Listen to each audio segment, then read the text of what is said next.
Assalamualaikum warahmatullahi wabarakatuh. Anak-anak guru yang soleh dan solehah, kembali lagi di tema 2 ya nak. Hari ini masih kita bahas tentang LKS-nya. Dipersiapkan dulu ya. Bisa dibuka halaman 51, kita masuk ke muatan SBDP.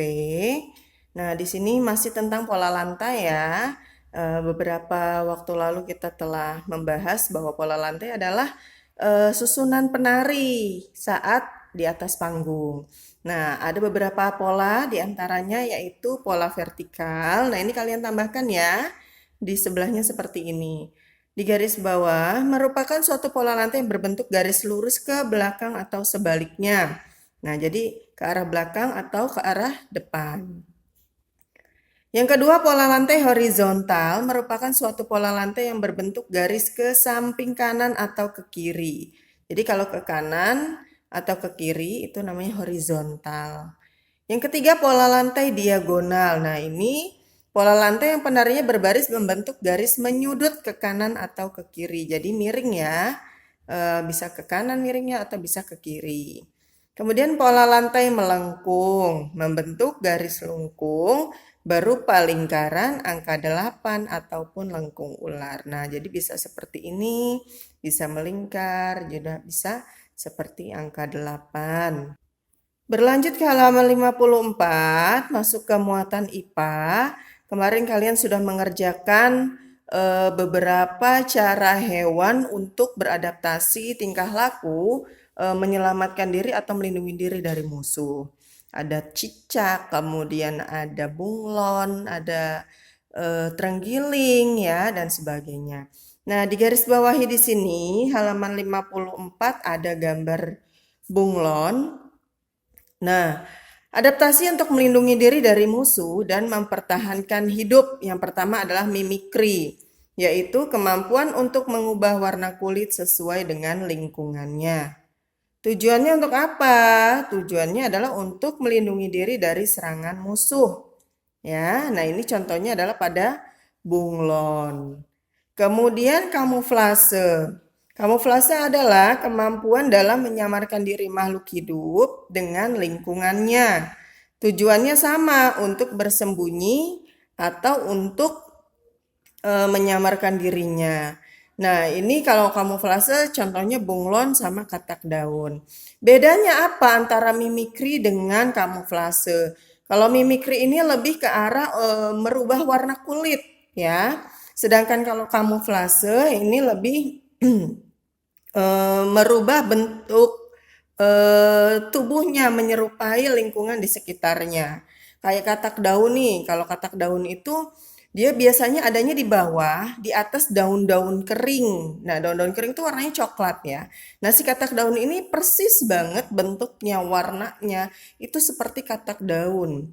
Seperti daun yang kering warnanya coklat. Jadi musuh yang mau memakan dia, yang mau memangsa dia itu merasa bingung. Ini daun apa katak? Ya, seperti itu.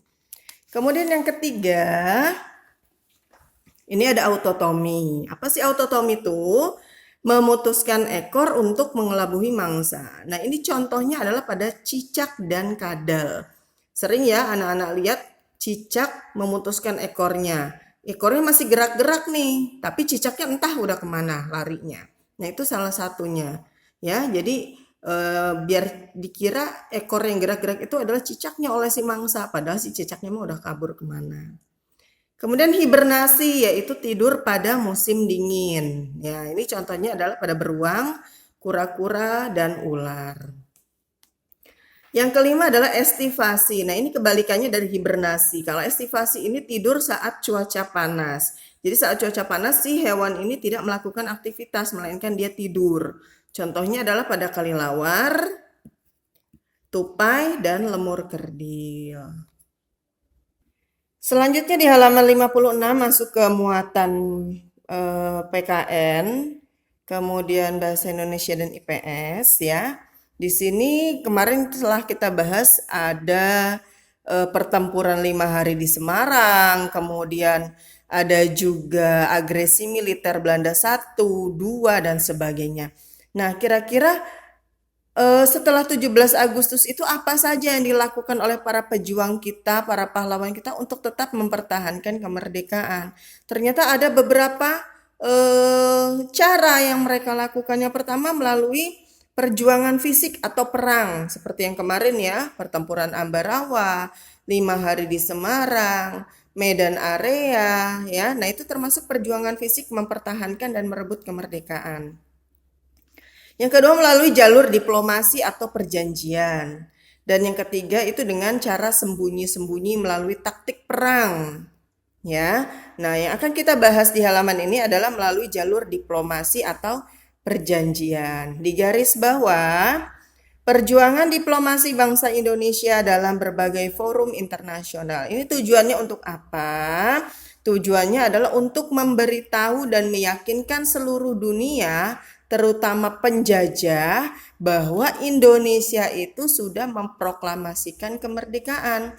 Tinggal kita mendapatkan pengakuan ya dari semua negara-negara di dunia bahwa Indonesia itu memang sudah merdeka. Nah, itu yang belum kita dapatkan sampai perjanjian ini dilakukan. Yang pertama yaitu perundingan atau perjanjian Linggarjati. Pada perjanjian Linggarjati, ini Indonesia diwakili oleh Sultan Syahrir, di garis bawah ya. Sedangkan Belanda diwakili oleh Profesor Surmerhorn. Nah, ini dilakukannya di sebuah daerah pegunungan di Cirebon yang bernama Linggarjati. Makanya perjanjiannya disebut dengan perjanjian Linggarjati. Nah, ini di Kurung Kurawal hasil perjanjiannya.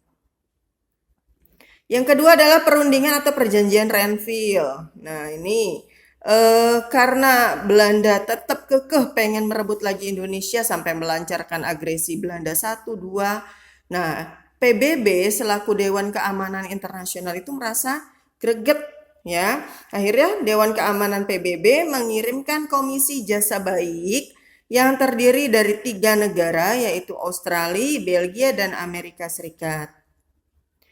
Perundingan ini dikenal dengan nama perundingan Renville karena apa? Karena diambil dari nama kapal tempat perjanjian ini diselenggarakan, yaitu di atas kapal USS Renville milik Amerika.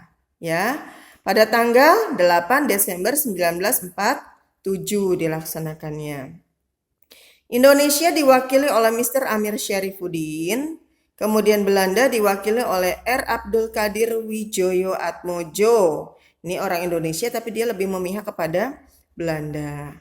Hasil perundingan Renville-nya sama di Kurung Kurawal. Kalian baca nanti ya. Kemudian selanjutnya di halaman 58 ini ada perundingan Romroyen. Nah, ini dilaksanakannya, ini ada di paragraf ketiga, pada tanggal 14 April 1949 di Hotel Des Indes, Jakarta. Indonesia dipimpin oleh Muhammad Rum dan Belanda dipimpin oleh Van Rooyen. Makanya perjanjiannya disebut perjanjian Romroyen. Jadi berdasarkan tokoh yang melaksanakan perjanjian tersebut dari kedua belah pihak. Nah, di sini ada hasilnya sama di Kurung Kurawal. Kemudian ada konferensi meja bundar atau KMB yang dilaksanakan tanggal 23 Agustus sampai 2 November 1949 di Den Haag, Belanda. Nah, isinya ini ada di bawah. Perwakilan dari Indonesia adalah Dr. Andes Muhammad Hatta, Muhammad Rum, dan Mr. Supomo. BFO selaku Badan Keamanan PBB ini dipimpin oleh Sultan Hamid, kemudian Belanda oleh Van Marsieven, dan Yunsi oleh Sir Sely. Nah, hasil keputusannya ini ada sampai F, tapi biasanya yang dipertanyakan di soal ini ada A sampai D saja di Kurung Kurawal. Nah, mungkin itu materi yang kita bahas hari ini bersama. Tugas kalian hari ini adalah mengerjakan penilaian subtema 2 di halaman 65 sampai dengan 68. Nah, ini dikerjakan, kemudian dilaporkan sebelum jam 3 sore.